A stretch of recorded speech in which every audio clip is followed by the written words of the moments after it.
Hi மக்களே, நேற்று எங்கள் வீட்டில் என்ன ஸ்பெஷல்னால் இந்த புடலங்காய் பொரியலும் அதுக்கப்புறம் பருப்பு குழம்பு தான் வச்சுருந்தேன். ஒரு சிஸ்டர் கூட என்கிட்ட மெசேஜ் பண்ணி கேட்டிருந்தாவ. ஏன்னா அவியலுக்குமே யூரினில் ப்ரோட்டீன் லீக் ஆகுது. அதனால் எப்படி பருப்பு குழம்பு வைப்பேன்னு. நம்ம பருப்பு குழம்புலாம் வெறும் டம்மி பீஸ் தான் மக்களே. அதில் பருப்பு, பூண்டு, சின்ன வெங்காயம் இவ்வளோ தான். அந்த மூணையும் போட்டு வேக வச்சுட்டு தாளித்து ஊற்றிட்டேன். அவ்வளோதான் பருப்பு குழம்பு. புடலங்க பொரியலை வச்சு என் பையன் கொண்டு போயிட்டான். ஆனால் என் பொண்ணு எங்கள் அம்மா வீட்டில் போய் காலிஃப்ளவர் வறுத்துருந்தாங்க அங்கே, அதை வாங்கி பருப்பு குழம்பு வச்சு கொண்டு போயிட்டான். என் பையனுக்கு நேற்று வச்ச பருப்பு குழம்பு ரொம்ப பிடிச்சிருந்தேன். ஏன்னா நான் பச்சை மிளகாலாம் போட மறந்துட்டேன். அதனால் அவனுக்கு காரமே இல்லாமல் இருந்த உடனே நீட்டாக கொண்டு போயிட்டான்.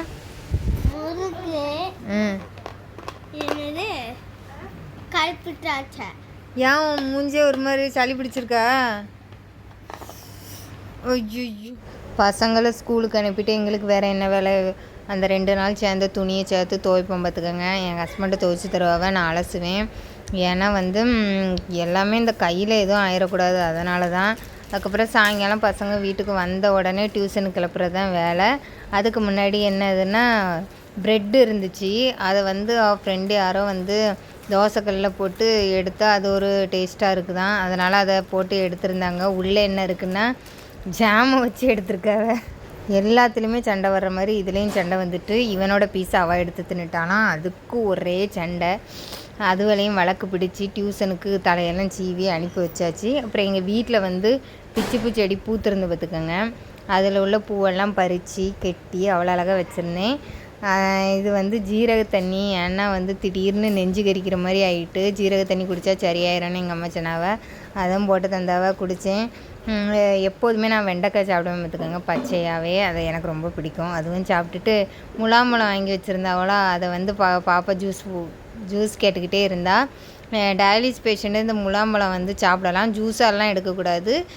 இந்த மாதிரி பீஸாக வெட்டி சாப்பிடலாம். அவளுக்கு மட்டும் ஜூஸ் போட்டு கொடுத்தாவ. அதையும் குடிச்சிட்டு இன்றைக்கி நான் தான் மக்களே தனியாக டயாலிஸ் போயிருக்கேன். ஏன்னா என் ஹஸ்பண்டுக்கு இன்றைக்கும் வேலை லேட் ஆகிட்டு, அதனால் நானே டயாலிஸ் கிளம்பி போயிட்டேன். பஸ்ஸில் தான் போனேன். போகும்போது ஈஸியாக போயிடலாம் பார்த்துக்கோங்க. வரும்போது தான் சரியான கூட்டம். அதுலேயே இன்றைக்கி எனக்கு 3 மணிக்கு தான் டயாலிஸ் முடிச்சு.